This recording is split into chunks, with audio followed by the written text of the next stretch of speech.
Hi guys, this is D. Lynette here, and this is part 2. Like I said, it would be. Now I'm understanding my Motorola phone. Even though I have a SD card, mini SD card, it's going to cut me off after 31 minutes. So I'm learning that now. I don't know if an iPhone will be any better. I don't spend money on a lot of stuff, so it is what it is. So this is part 2 of a couch conversation in regards to Kirk Franklin and his son Kerrion in the news recently, and regarding mental health. So please refer back to my first video, and I moved on from talking about Kirk Franklin and Kerrion to just now going into my story, and hopefully I can get this over with within the next 30 minutes because it'll cut off again. But even so, I will have part 3, but hopefully I'll do it in 2 parts. I do have a Facebook page, D. Lynette the author. I have, under that page, I have Mental Mama Bear, a mental health influencer, which I'm doing right now, talking about mental health. And then I have the Plant-Based Diva, which I talk about eating healthier, all under D. Lynette the author on Facebook. And I'm trying to get my other pages up. I have a YouTube, D. Lynette the author, but that's just right now the same videos. So, and I would have to specifically do something on Instagram to get, because I thought I could just transfer something from Facebook to Instagram, but you can't. You got to do it from Instagram to Facebook, which is, And then I just learned about how to work TikTok.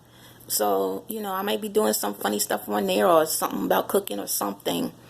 I'm still learning about TikTok. I see a lot of people, adults, older adults like me, like I told in my other video on 53, doing a lot of stuff on TikTok.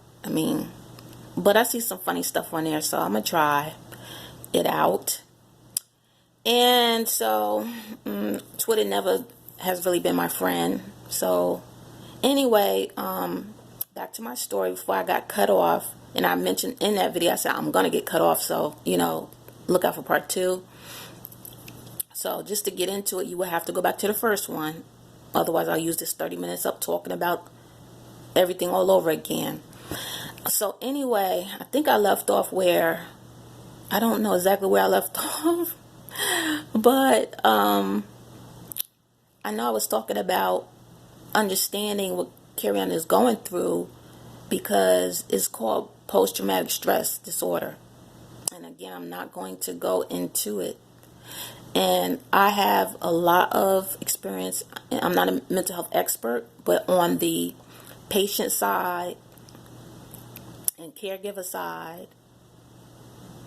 I have a lot of experience. And I'm also a member of NOMNI. So I took the NOMNI family class. So I do think I know what I'm talking a little bit from the patient side, the family side of mental health.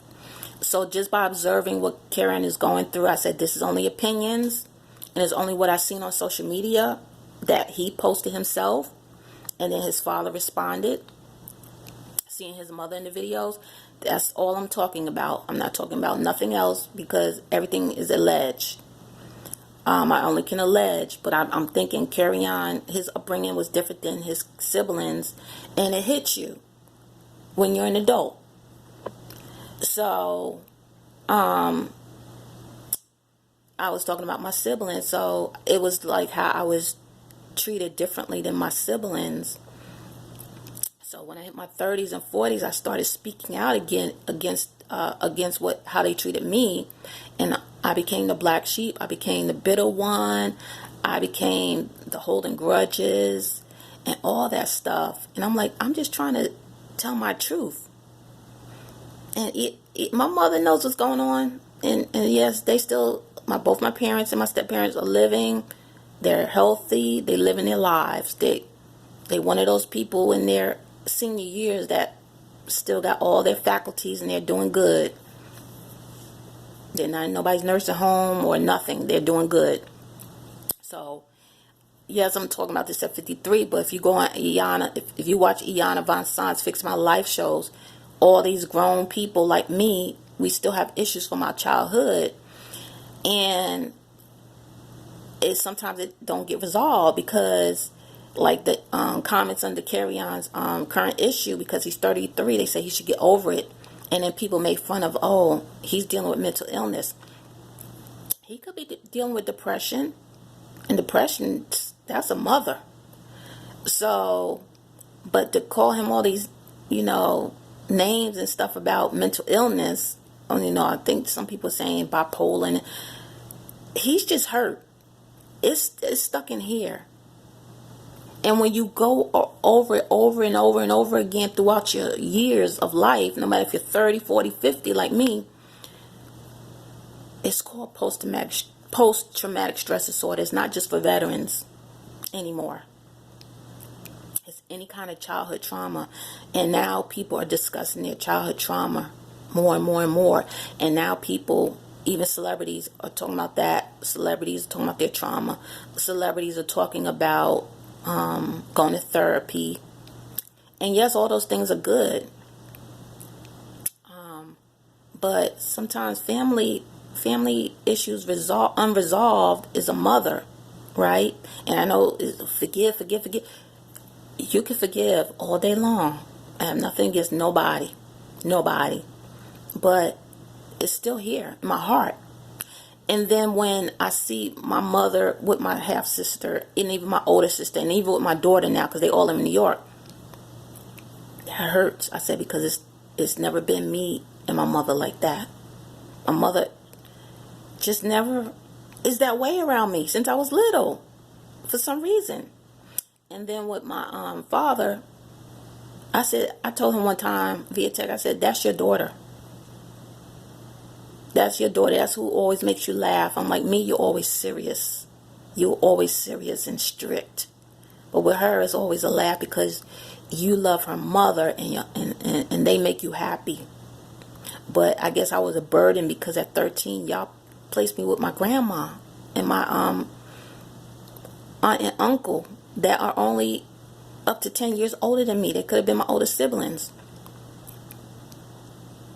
But you placed me with them versus with either one of you. Both of y'all got married again and started your new families without me. And my older sister done turned 18, so whatever they did with her or whatever she did, she was 18. And I know she didn't even finish school,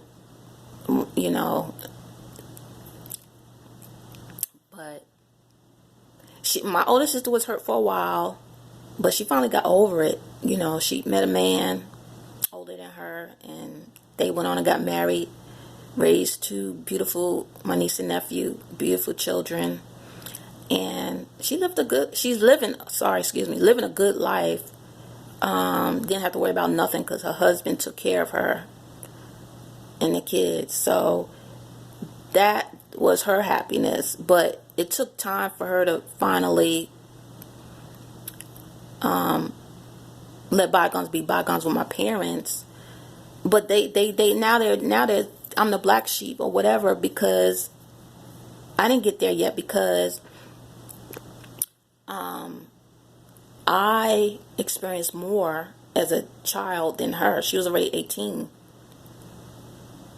I was 13. So she could do whatever she wanted with her life at 18. I was 13, fresh out of elementary school. So I was sad and depressed, but I didn't know what sad and depressed was. But I was, even though I had friends and all that good stuff, I was still very unhappy. And it showed up when I turned 16, and then it showed up 17. Was 16 when I lived back with my mom. Then it showed up when I was 17 and finished high school. Lived with my dad and my stepmom, my stepsister. And then from 19, I didn't think, I asked to go to college, but they didn't have no time to help me. They didn't care. It was no big deal for them to help me. But then in the other video, I was saying how when my stepsister and then my half-sister, because my stepsister is only 7 years younger and my half-sister is only 13 years younger. So when they got up my age, 19, finishing high school, went on to college, 4-year colleges, it all came back of how it's treated. See, because with siblings, if they're that much younger than you, and you see how years and years and years later they get treated differently, and you sitting there looking at it, that it wakes you up. It wakes that up in you. That post-traumatic stress. You bottle it down for years, live your life, raising my kids. I'm going to be close to my kids. I'm going to do well with my kids. You know, my kids going to do well. They're going to go to college, right? I was just focused on my kids. I was like, yeah, I didn't go to college. But I did go years later in my 40s, early 40s. So I did get my 4-year degree at a HBCU, but it wasn't the same. It wasn't the same because I'm basically going to night school and Saturday school. I get to walk on campus, but it's not the same as living on campus and experiencing all that the youth experience in colleges. You know, if I chose to do a sorority, I didn't get to experience that.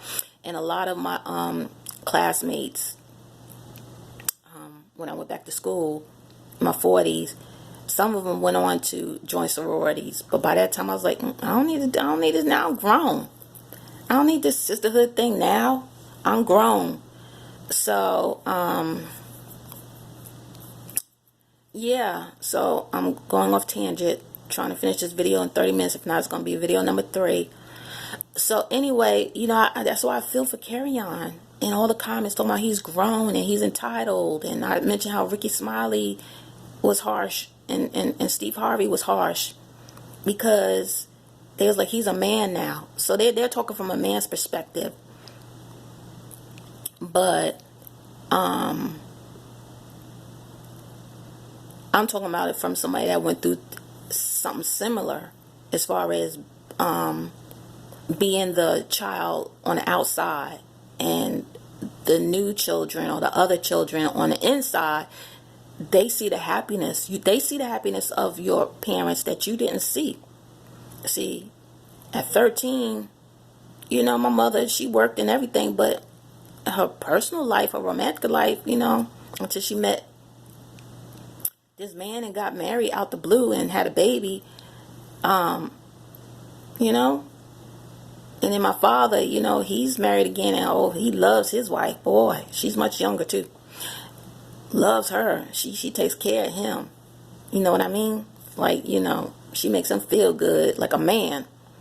So no, I don't know what happened between my mother and my father, but I just know my stepmom, she's the okay, I can kind of say she's the nurturing type, and that's what I think Kerrion's stepmom is, Kirk Franklin's wife. She's nurturing, whereas my mother wasn't really, and it doesn't look like Kerrion's mother is. Like, you can care about your children, but do you have that? You can call your kids, oh, baby, and this is my sweetheart, and hugging and laughing and joking. If you don't have that, you know, you can help your kids all you want. Oh, yeah, I took a Kerrion mom talking about, yeah, we tried therapy. Yeah, you could do those things, but if like I said, the embracing and the, you know, the true form of happiness that Kirk Franklin and his other kids, including the bonus kid from his wife, they all they saw was happiness. Kerrion didn't see happiness in the beginning.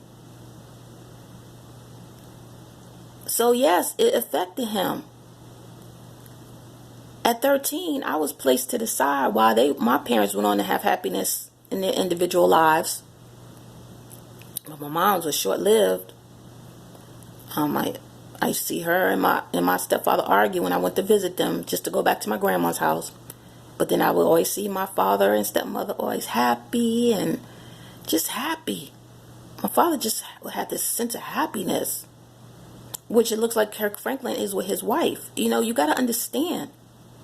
But my stepsister reaped the benefits of their union. Kirk Franklin and his wife and his bonus child, through her and their 2 children they had together, reaped the benefits of their happiness. Kerrion never seen that with his mom and Kirk, because they never married, or who knows what happened with their relationship. So those things I can understand, and they say because you're grown, get over it, live your life. Not when you see how they are still. It's going to hit you. It's going to hit you no matter how much you try to ignore it. It's going to hit you until, it's going to hit you because you see, I didn't have that loving. I don't care about entitlement that people talk about. Or you're grown.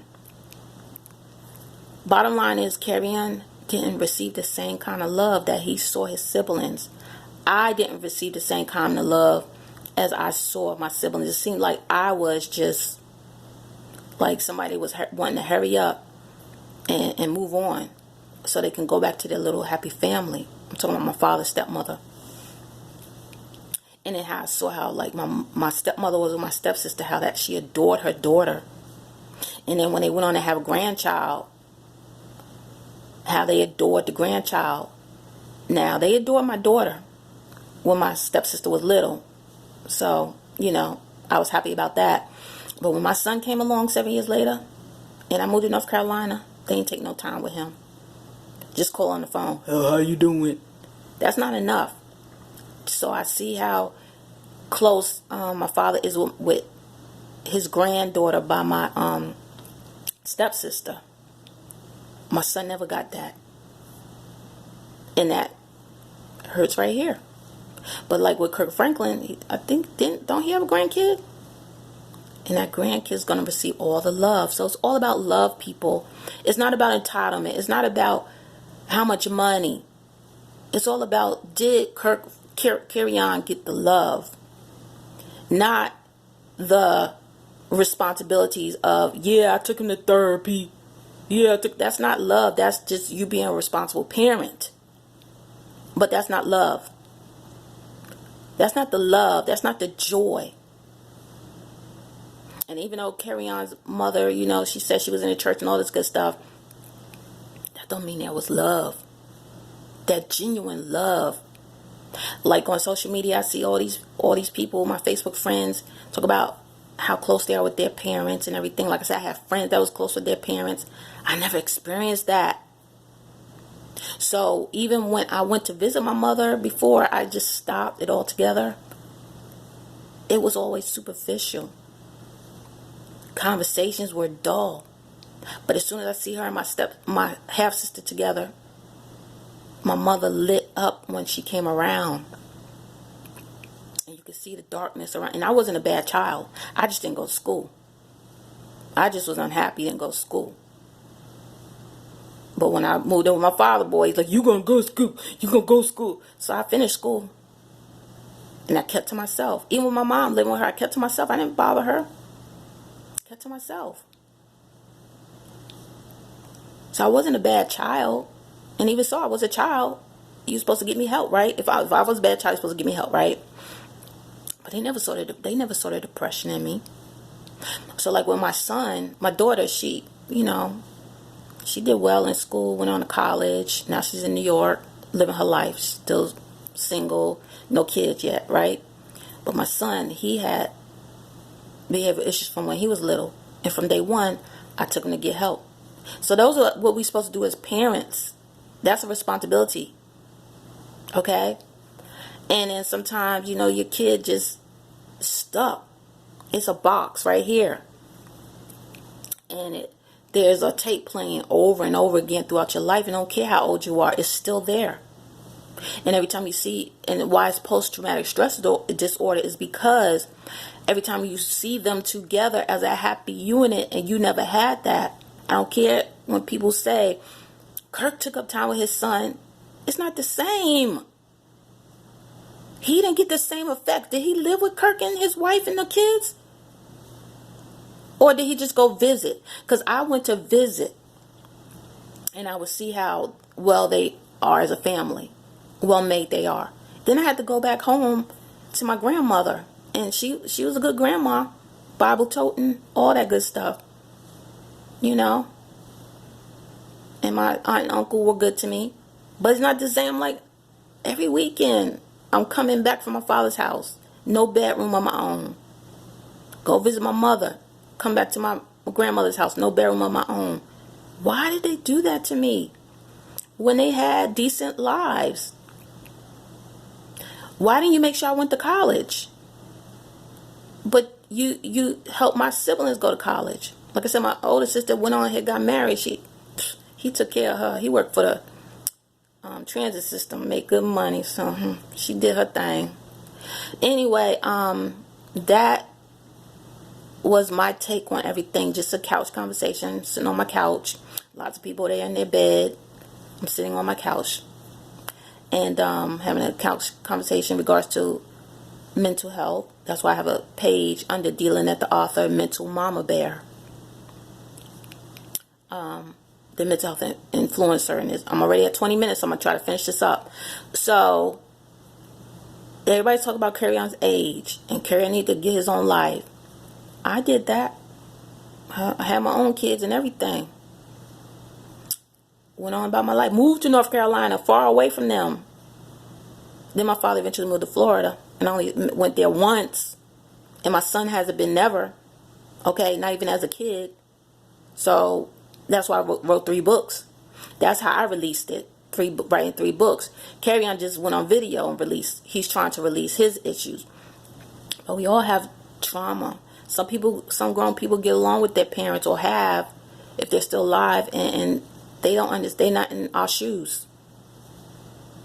But it doesn't matter if I'm 53, 23, 12. I have trauma. I forgive, but I can't forget, because every time I see them again, it comes right back. I get headaches, y'all. Headaches. Okay? So, yeah, it doesn't matter the age. Now I'm because at 48, I just stopped. I wrote them in the past. I would write them in my 30s and stuff. I would write my mother letters. And one time she gave it to my sister. And one time she brought me back. And just like nonchalant. So it's like, but I see you holding my sister's hand in church. We went to church one time. So I used to still go around my family and stuff, but I would get sick, migraines, because I was like, y'all never did this with me. I never received that love. So it's all about love. So even though I'm 53, I am living my life, and I pray to God that they're living their life healthy and all that good stuff. But every time I'm around them, until I hear they want to sit down and have a conversation with me individually, because they're in their right mind, they're okay. They living their life. Seniors are living their life now, and I'm in middle age, so we doing good. So what I'm saying is, they're not. They probably saying, "Oh, she 50 now. Like we ain't messing with it. She a grown ass woman now. So whatever. It is what it is. So it is what it is. But I just stopped talking about it, and therefore stopped talking to them about it. I mean, I talk about it like on stuff like here, because I'm bringing awareness that childhood trauma does go into adulthood. And no matter if you're going about your life, have your kids, you're a mother now, whatever, father now, whatever, you still got this going on. It's still circling in your head, and sometimes it goes to the back of your head for many years, but then it comes back out when you see your siblings' closeness to your parents, but you never had that, right? So just give Kerrion a break. You know, his dad is Kirk is gonna be who Kirk is. I'm not blaming Kirk for nothing, or his mom. That's just them. They're never gonna really see. Only Kerrion knows his pain. They're never gonna understand his pain. Just like nobody in my family, even my aunt and uncle, who are only 10 years older than me at the most. They're 2 years apart. So under 10 years older than me, they don't understand my pain. Because my aunt is loving with her daughter and her husband. They were loving. So what do they know? My uncle, who married twice, his second wife. The first one didn't work out. The second wife had more kids. he felt that peace and joy in there. So, like, they don't know, and they don't understand what I'm going through with my parents. This is a situation between me and my parents, and me and my siblings have fallen out because I think I cut off when I was talking about when they came to visit. When they came to go to my daughter's graduation, when she graduated from high school, they was in my house. I owned a house. I was doing good, living my life, raising my kids. So they came to visit, and they didn't hardly pay my son no attention. And they was all talking in the kitchen. My mother, my mother, my half sister, and my older sister, and my daughter was on in the kitchen, hee-hee-hawing, and they didn't pay no attention to my son. And I was standing and I was listening to them. I was like, man, look at this relationship. And they didn't bring, I didn't know how to insert myself in the conversation, nor did they bring me. So the whole time they were there, and then I finally had a conversation with all of them right there, because it came out like how Kerrion's might have came out on video. I had a conversation with all of them there. And me and my older sister haven't really talked since. We talk minimally, but not closeness. And me and my younger sister, she kept saying since I was 30, once you're grown, that's it. Once you turn 18, that's it. It's your life. And I said, my life is my life. I don't blame her for none of my mistakes in my life. I made those mistakes. I said, I never received the love that y'all received. And Kerrion probably feels like he never received the love that he see his siblings receive. So that's my perspective. That's my take on this couch conversation. And so I'm just bringing how mental health is real, and it could be as low as depression and anxiety, or it could be as high as something else like bipolar.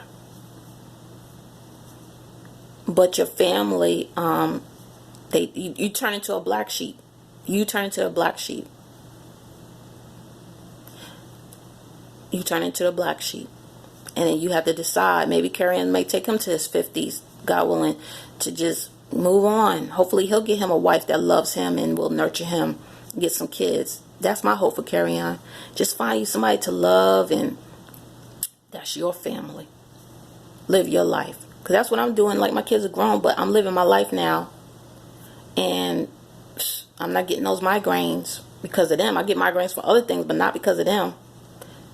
Because your family, your parents, just because they're your parents don't mean they're perfect. And they know exactly how they treated me. They know. But they don't know how deep it hurt me. Even when I told them, it's like, everybody say, because you're grown. Just how they say with Kerrion, because you're grown. And that don't mean nothing. So, yeah, I stopped talking about it. If they call me or whatever, I want to have that conversation. But I'm not going to, like, just keep talking about it, because it goes on deaf ears. And I have a decent, calm conversation. But no, I just want to ask just a few questions. That's it. Why? Why? And I know everybody makes mistakes. I made mistakes with my own kids. So I know. But I never treated one kid different than the other. I raised both my kids together. And their father wasn't, neither one of their, I had by two different dads, and neither one of their fathers was in their life. So one kid didn't get better than the other. I raised them in the same house. So they can't say, oh, you gave one to the grandma. No, I raised both my kids. From struggling till I got it right and got on my feet and got my own house and my own car. Well, I always had cars, but the car I wanted, my first brand new car. I had cars, but you know, they were all like used, secondhand. So, yeah. So even in my age, it doesn't go away. That's why Iyanla has such a good show. Because the parents would, when the kids bring the parents on TV, on the show to resolve stuff, the parents would end up going back talking about how they was treated in their childhood that wasn't resolved. And then they pass it along to their kids.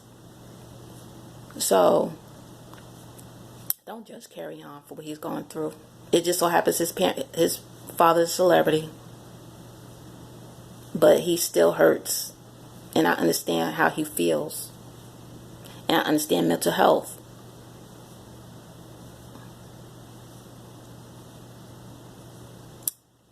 Yeah. So that's my story. This is my story.